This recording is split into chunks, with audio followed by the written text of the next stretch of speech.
Hello students, कैसे हैं आप।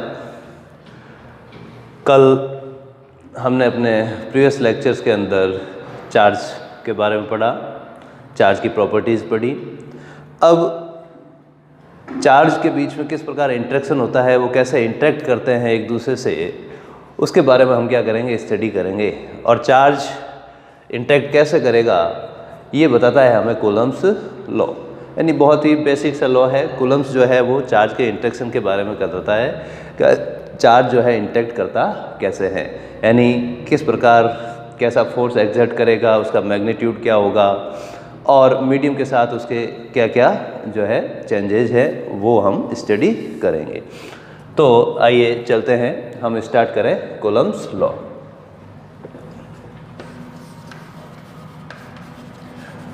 Coulomb's law,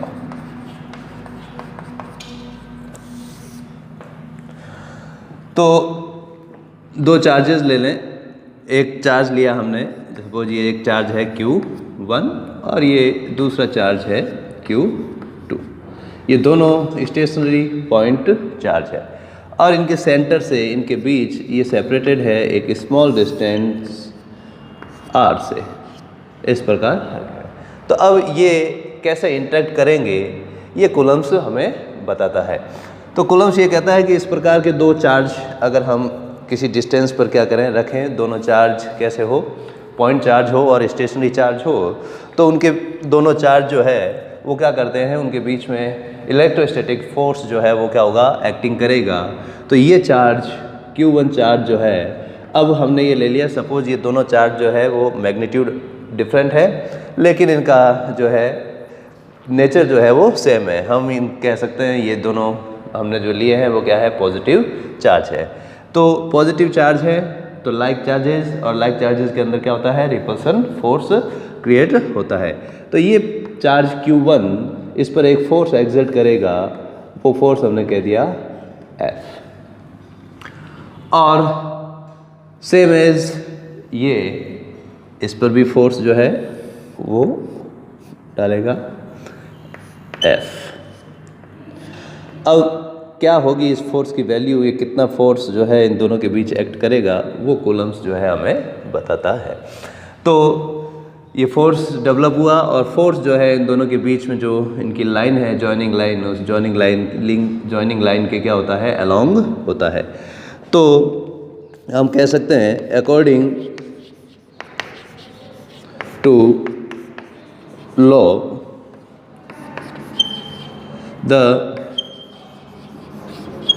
magnitude of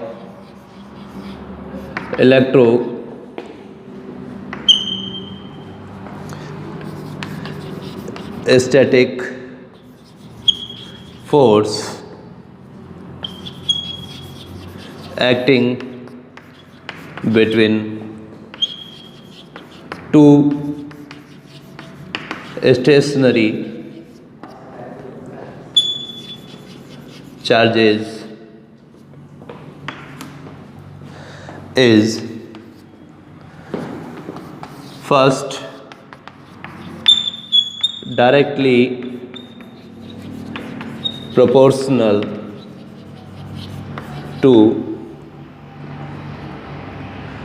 the magnitude of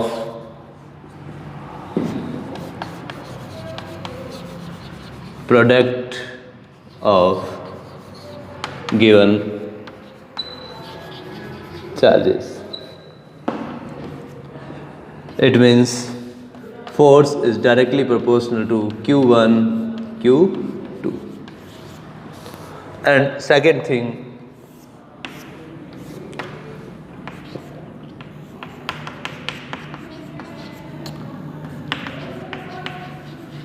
inversely proportional to the square of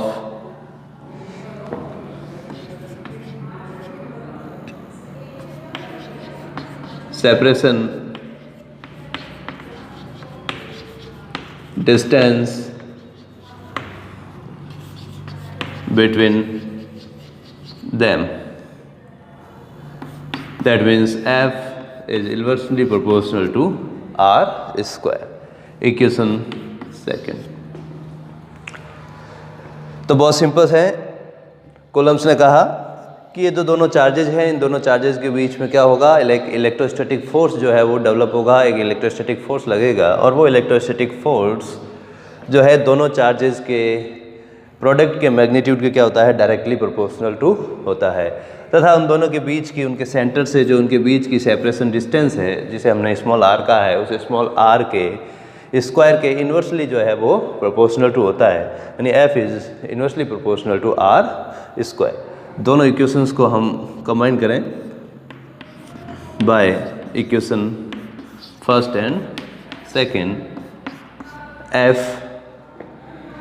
is directly proportional to Q1 Q2 upon R square,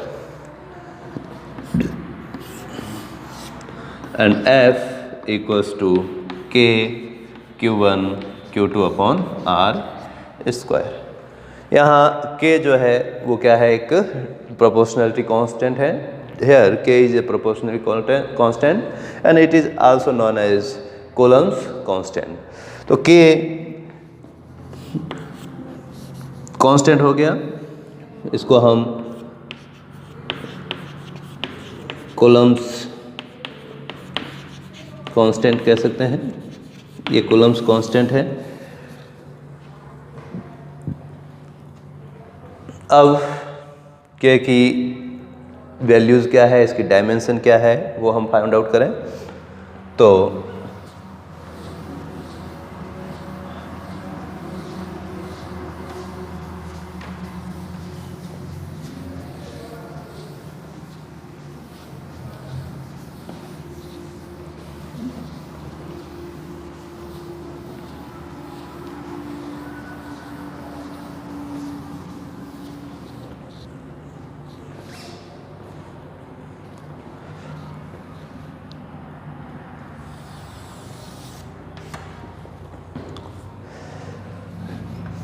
K equals to 9 into 10 to power 9 newton metre square पर coulomb square, ये इसकी values होती है। ठीक है, dimension निकालें। Dimension of K, तो हम कहें K equals to f r square upon Q1 Q2 हो जाएगा फॉर्मूले से। तो फोर्स की dimension M1 L1 T minus 2, R separation distance है तो इसकी डायमेंशन L1 और ऊपर स्क्वायर है तो क्या हो जाएगा L2, और चार्ज की डायमेंशन हो जाएगी AT, यानी A2 और T2। इसको हम ऊपर ले जाएंगे तो ये M1 L की पावर ऐड हो जाएगी तो L3, ये T पावर -2 है, ये T पावर ऊपर जाएगा -2 हो जाएगा तो -4 एंड A -2, ये K की जो है वो डायमेंशन हो जाएगी। अब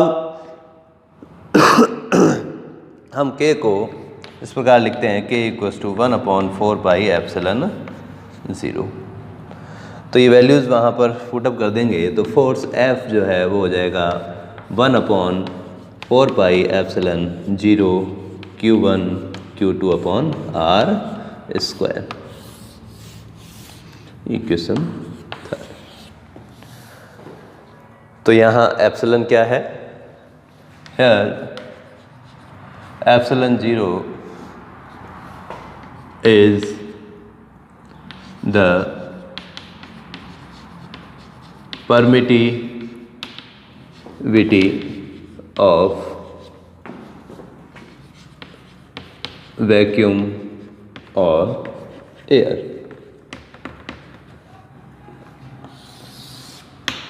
एप्सिलॉन जो है वो क्या है, परमिटिविटी है, और इसकी value epsilon 0 equals to 8.85 into 10⁻⁻12 coulomb square पर न्यूटन मीटर स्क्वायर। इसकी डायमेंशन निकालें हम, डायमेंशन ऑफ एप्सिलॉन 0। तो डायमेंशन ऑफ एप्सिलॉन 0 की ये यहाँ पर देखें तो एप्सिलॉन 0 के क्या है, इन्वर्सली प्रोपोर्शनल टू है। तो के इन्वर्सली प्रोपोर्शनल टू है, तो जो के की डायमेंशन है उसको इन्वर्स कर देंगे हम, तो इसकी डायमेंशन हो जाएगी m-1 l-3 t4 and a2। अब परमिटिविटी होती क्या है, तो बहुत सिंपल सी बात है, कोई भी जो है मीडियम है, वो मीडियम किसी फील्ड को उसमें से पास होने के लिए कितने अच्छी तरह से अलाउ करता है, परमिट करता है, उसको हम क्या कहते हैं, परमिटिविटी कहते हैं। Measure of the electric polarisability of the material of medium. तो बहुत सिंपल सी इसकी डेफिनेशन है, कोई भी मीडियम कितने अच्छे तरीके से किसी फील्ड को उसमें से पास होने दे रहा है, उसी को हम क्या कहते हैं, परमिटिविटी कहते हैं। और इसकी वैल्यू जो है वो डिपेंड करती है एटॉमिक और मॉलिक्यूलर जो है स्ट्रक्चर पर, किसी मीडियम के एटॉमिक या मॉलिक्यूलर स्ट्रक्चर पर ये क्या करेगी, डिपेंड करेगी। अब हम जो है इस पूरे चार्ज सिस्टम को क्या करें, किसी मीडियम के अंदर रख दें। क्या करें, किसी मीडियम में रख दें, यानी हम इसको कह सकते हैं in presence of medium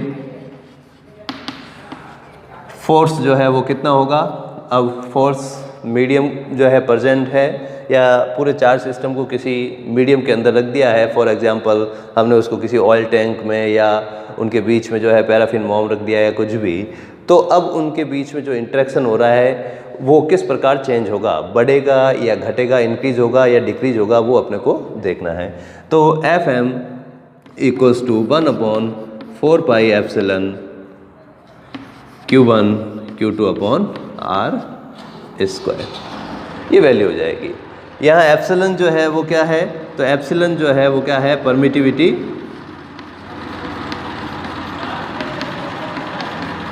of medium हो गई,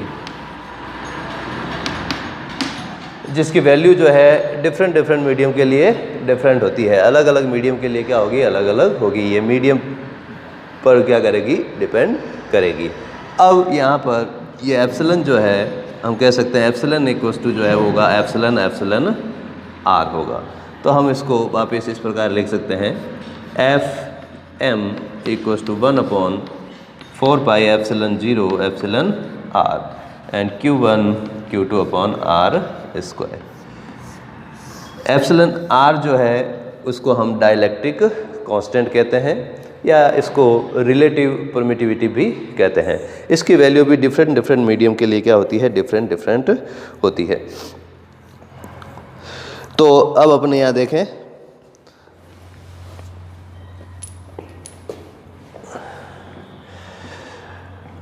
जब चार्ज को हमने वैक्यूम या एयर के अंदर रखा था तो फोर्स उनके बीच में था 1/4 pi epsilon 0 Q1 Q2 upon R square.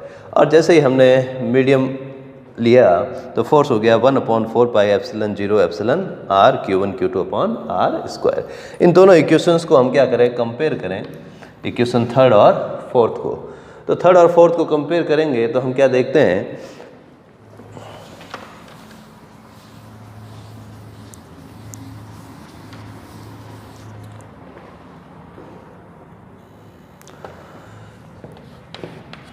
Fm equals to F upon epsilon R हो जाएगी। इन दोनों को कंपेयर करने पर फोर्स जो है Fm equals to F upon epsilon R। It means हम ये देख रहे हैं यहाँ पर कि जैसे ही हम मीडियम फिल करते हैं वहाँ पर, तो दोनों चार्जेस के बीच जो फोर्स एक्टिंग हो रहा था उसकी वैल्यू जो है वो क्या हो जाती है, डिक्रीज हो जाती है।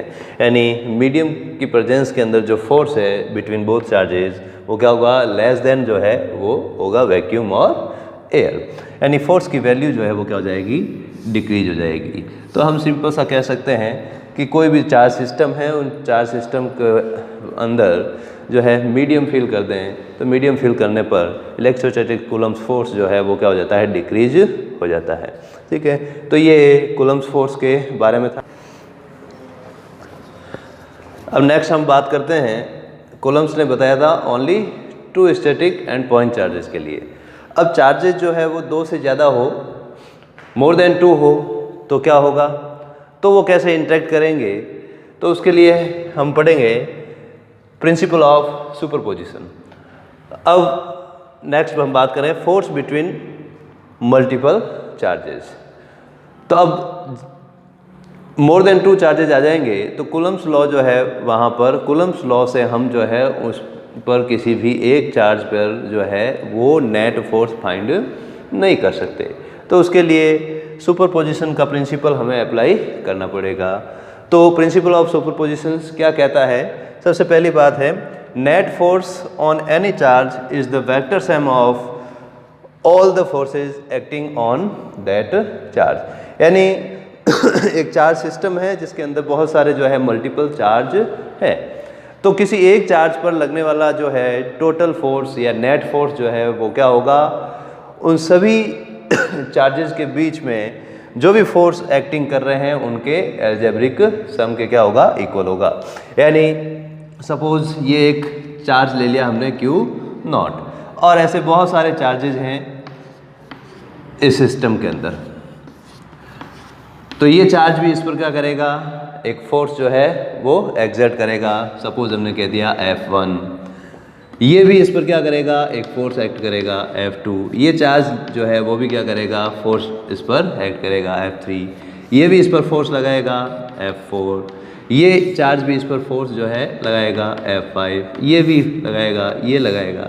यानी इस सिस्टम के अंदर जितने भी चार्ज है वो सारे के सारे चार्ज इस पर क्या करेंगे, फोर्स एक्ट करेंगे। तो इस चार्ज पर जो नेट फोर्स है वो क्या होगा, वो F नेट वो हो जाएगा इन सब के वेक्टर सम के इक्वल होगा। यानी F1 plus F2 plus F3 plus and so on plus Fn होगा। ये क्या है, प्रिंसिपल ऑफ सुपरपोजिशन है। तो इस प्रकार हम जो है किसी एक इंडिविजुअल चार्ज पर जो है बहुत सारे चार्जेस की प्रेजेंस के अंदर नेट फोर्स जो है वो फाइंड कर सकते हैं, कैलकुलेट कर सकते हैं। अब सेकंड थिंग क्या कहता है, ये हमने किया, तो सेकंड थिंग ये कहता है कि कोई भी इंडिविजुअल चार्ज है तो उस चार्ज पर जब हम फोर्स कैलकुलेट करते हैं तो दो चार्जेस के बीच में जो कूलम फोर्स लग रहा है वो अनअफेक्टेड रहेगा। यानी कूलम लगने वाले कूलम फोर्सेस पर कोई जो है चेंजेज नहीं होगा, वो उसी प्रकार एक्ट करेगा जैसे पहले कर रहा था।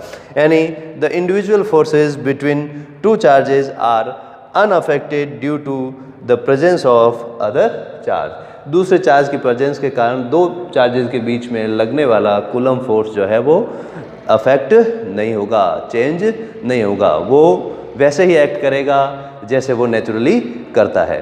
तो अब हम इसको मैथमेटिकली एक्सप्रेशन लें तो हमें ये बात समझ में आ गई कि कोई भी चार्ज है, मल्टीपल चार्ज सिस्टम है, तो उस मल्टीपल चार्ज सिस्टम पर जो किसी भी एक चार्ज पर अगर हमें फोर्स फाइंड करना है तो उस चार्ज पर, उस सिस्टम के अंदर जितने भी चार्ज हैं वो सभी के सभी चार्जेस क्या करेंगे, उस पर फोर्स अप्लाई करेंगे और उस पर जो नेट फोर्स होगा उन सभी अप्लाइंग फोर्स के वेक्टर सम के क्या होगा, इक्वल होगा।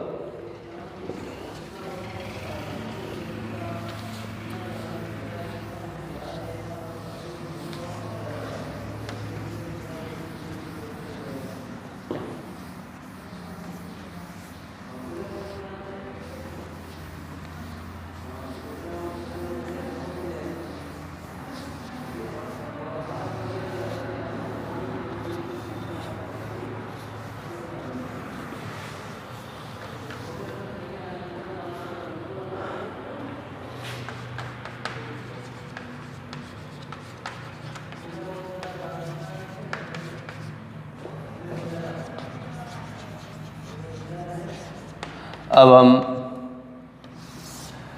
एक चार्ज सिस्टम ले लें। मैंने ये एक चार्ज सिस्टम लिया है, multiple charge system x Y.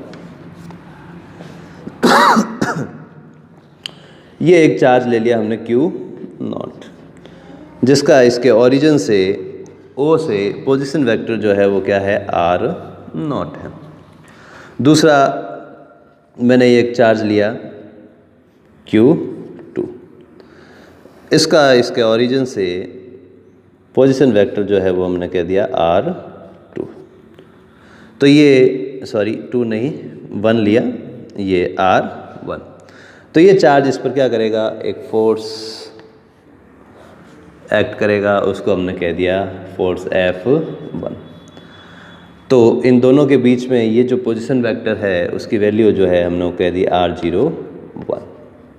ऐसे कैसे एक चार्ज लिया और Q2, जिसका ये पोजीशन वेक्टर R2 और ये भी इस पर एक फोर्स एक्ट कर रहा है, उस फोर्स को हमने कह दिया F2। तो यहाँ पर force acting on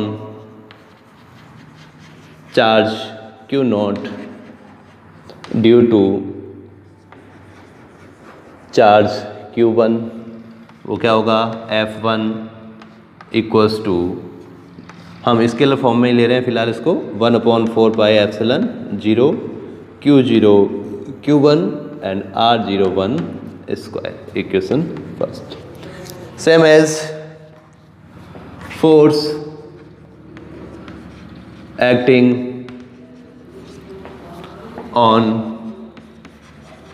charge Q not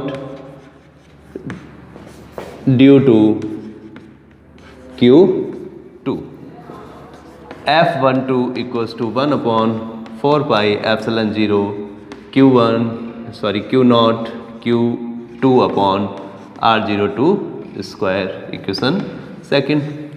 same as हमने कह दिया ये पर एक चार्ज है Q3, पोजीशन वेक्टर इसका R3, ये भी इस पर क्या करेगा, फोर्स एक्सपीरियंस करेगा F3, ये वैल्यू हो जाएगी R03। तो सिमिलरली क्या होगा, F1 ये 1 लिया था, ये 2 और ये 3, वो हो जाएगा 1/4 pi epsilon 0 Q0 Q3 upon R03 square. और हमने कहा ये चार्ज जो है वो क्या है, Qn है। तो Qn इसका पोजीशन वेक्टर Rn, ये इस पर फोर्स क्या करेगा, एक्ट करेगा, वो हमने कह दिया Fn। तो यहाँ पर and so on Fn equals to 1/4 pi epsilon 0 Q0 Qn upon R0n square, equation 4। तो ये कूलम्ब्स लॉ से हमने दो चार्जेस के बीच में जो फोर्स एक्ट हो रहा है उस फोर्स को क्या किया, कैलकुलेट कर दिया। अब by the principal of superposition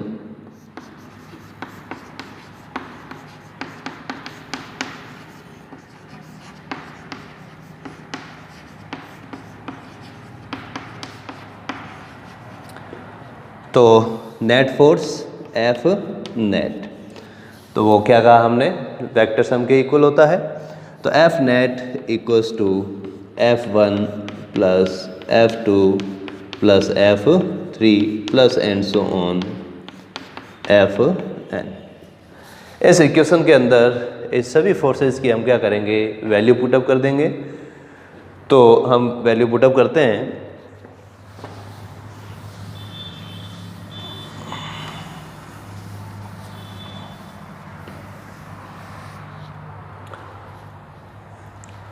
तो नेट फोर्स आया F net equals to 1/4 pi epsilon 0 Q not Q1 upon R not square plus 1/4 pi epsilon 0 Q not Q2 upon R not 2 square plus 1/4 pi epsilon 0 Q not Q3 upon R not 3 square and plus and so on plus 1 upon 4 pi epsilon 0 q naught q n upon r naught n square.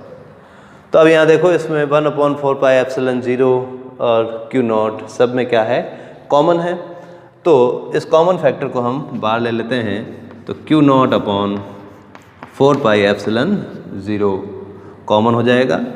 तो यहाँ remaining terms क्या रहेगी, q1 upon r01 square plus q2 upon r02 square plus q3 upon r03 square plus and so on plus qn upon r0n square.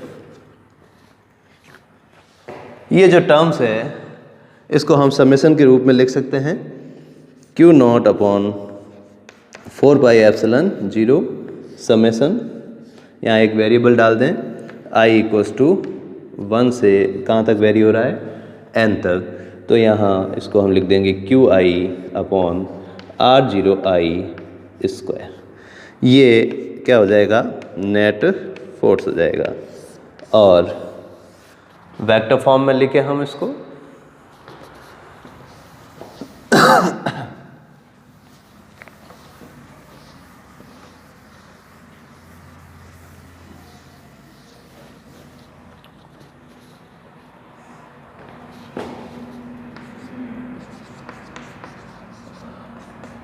Vector form में f net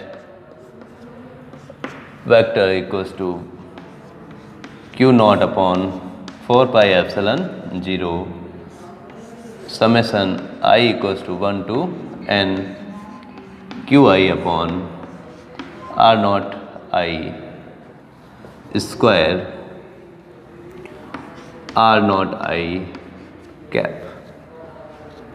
ये values हो जाएगी।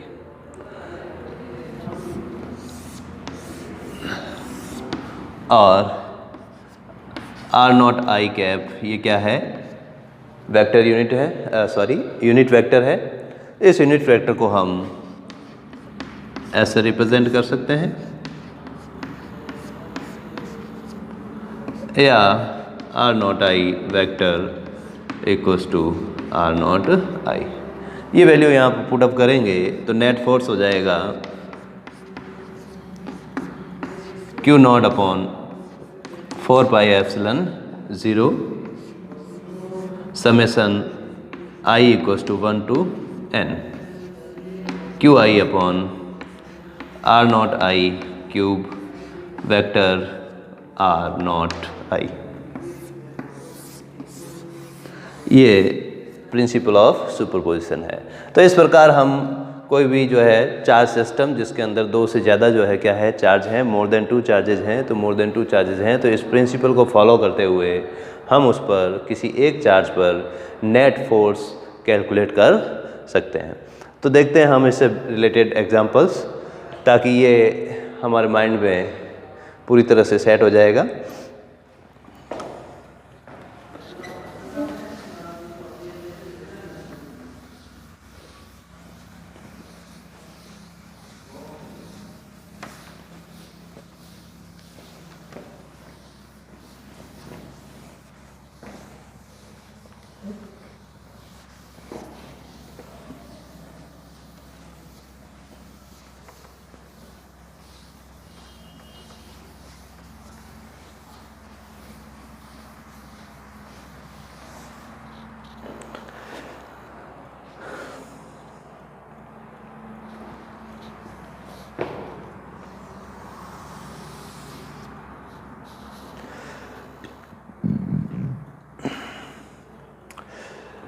तो example लिखे हम, example ले लिया हमने 3 charges each of q coulombs are placed at vertex of an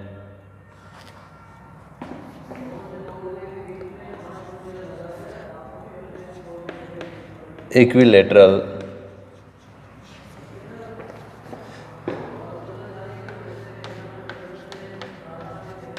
triangle of side L.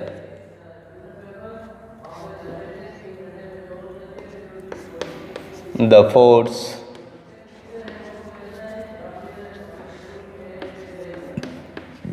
exerted on the charge of Q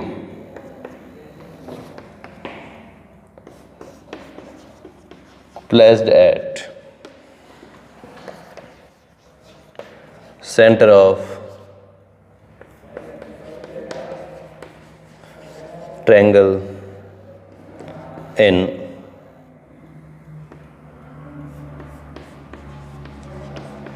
Newton will be.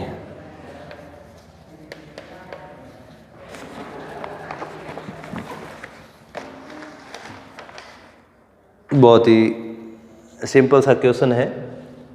हम इसको क्वेश्चंस को क्या करें, पहले फिल करें, इसको समझें। ये क्या कर रहा है, 3 चार्जेज है जो एक इक्विलेटरल ट्रायंगल के वर्टेक्स पर जो है क्या है, प्लेस्ड है। यानी हमारे माइंड के अंदर हम पहले एक ग्राफिक्स तैयार कर लें। सबसे पहले हम इक्विलेटरल ट्रायंगल जो है वो बनाएं। ये इक्विलेटरल ट्रायंगल है, ये इसके 3 वर्टेक्स है, 1, 1, 2 और